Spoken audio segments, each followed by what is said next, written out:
Hello mga Korado at pasensya na, ngayon lang ako nakagawa ng video ulit dahil well, itong topic na to, maraming nagko-comment kasi sa akin. So mapapansin nyo, tingnan nyo yung buko ko nakaganyan. Sinisita ako ng mga sa tutorial daw, dapat naka-proper na upo ng ganyan, nakasandal. So guys, hindi ko naman talaga ina-advise yan na ganun ang Pero ito kasi, kung bakit ko ginagawa, may benepisyo ito sa akin. Kumbaga sa meron akong nag-gain dito or may purpose ako kung bakit ginagawa ko ang ganito. So actually hindi naman talaga pero minsan lang naman ginagawa ko yung ganito. Pero kung talagang naman, yung nasa critical, nakasandal din ako, nakaganyan. Yan din ang proper talaga nakakapagbuko. So tapusin mo tong video para ipaliwanag ko sa'yo kung paano, kung anong dahilan ko kung bakit ganito ako, ganito ang pwesto ko habang nagka-drive. So sa mga nagbabas pala dyan, panoorin mo to muna bago mo husgahan si Nads TV na kung bakit ganito siya umupo. Baka naman may mapulot kang aral, gayahin mo na rin.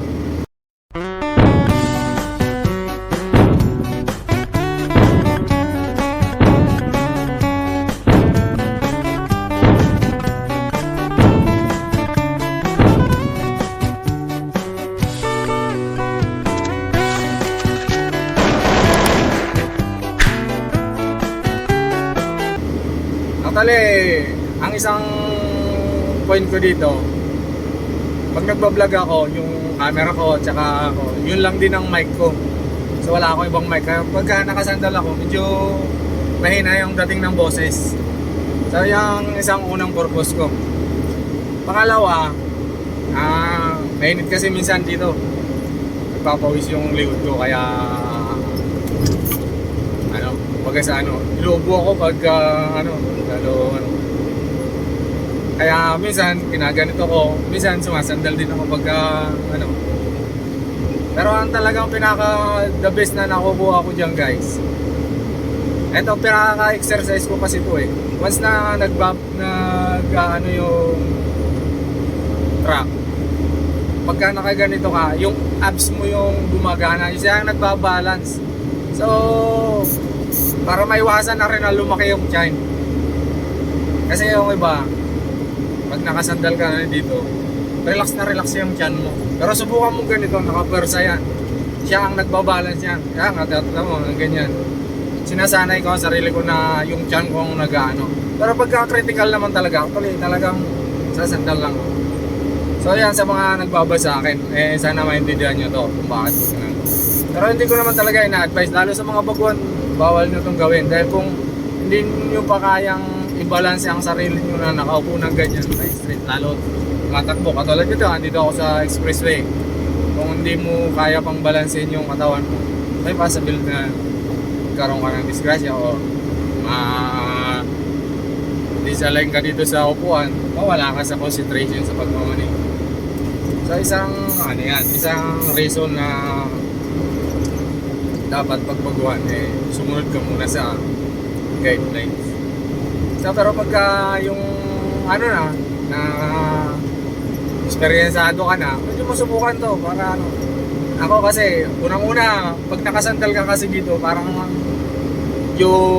ang upuan parang nakukuba ako, parang nakukuba. Tsaka yan, isa ka nga nagpapawisan yung likod ko. So pagka ganito, relax yung likod ko, tapos ang isang yung tiyan ko na hindi basta siya lumalaki. Mapapansin nyo, may abs to. Yan. May abs pa yan.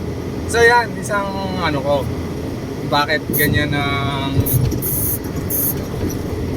ginagawa ko. Pero sa mga professional lang, kung halimbawa pwede mong try mo. Kasi yung iba, napapansin ko malaki yun dyan, mga driver ewan ko lang din kung baka malakas lang kumain. Pero ako kasi malakas din kumain, malakas din ako uminom. Pero exercise na lang. So yan na lang din ang pinaka ano ko na exercise pagka nagmamaneho. Kasi mostly talagang pagka mga long distance, pagka ano ka nakasandal, at saka yung upo mo, hindi ano, yung talagang asa ka lang sa upuan. Wala ka halos ano, saka minsan natok ako. Isa pa yun. So sa ganitong marang ko, eh mukhang komportable rin ako. So sa mga nagbabas pala, tingnan nyo, baka magayon nyo. Kung ganyan nga nakasandal ka naman, tapos pag baba mo ng Madibela, butsyog ka na. Wala, sayang. Dapat ano pa rin tayo, macho. Or wala tayong tiyan. Dapat may abs.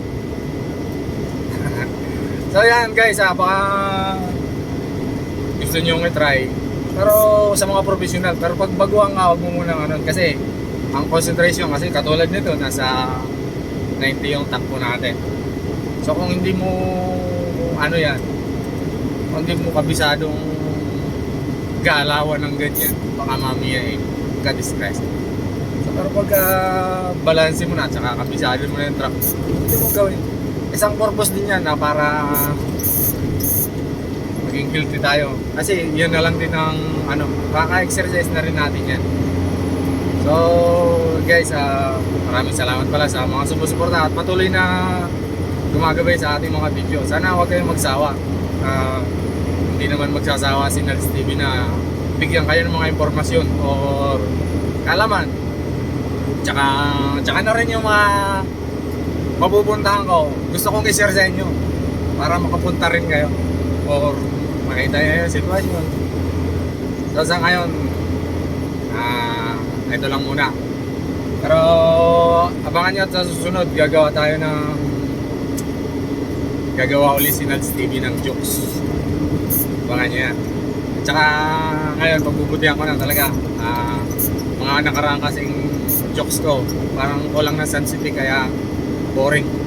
Pero nag-aaralan pa rin yan. So yan lang muna sa ngayon mga kauragon. God bless. Mabuhay tayong lahat. Sana malayo tayo sa sakit at maging healthy palagi. Kumain ng tama. 2 red doors lang tuwing hapon. Hindi. Dapat maging malusog tayo. Iwasan natin yung mga nakakasira. Pag nag-aalak tayo, huwag lang sobra. Wala namang problema eh. Talagang kailangan natin yan. Ako, talagang hindi ko dinideny yan. Dahil minsan, yan na rin nagpapatulog sa akin. Minsan, nahirap makatulog yung driver, yung parang lagi ka ng puyat. Parang nasanay ka na ng puyat lagi. Minsan gusto mong matulog, di ka makatulog. Kaya ako minom. So ayan, maraming salamat ha.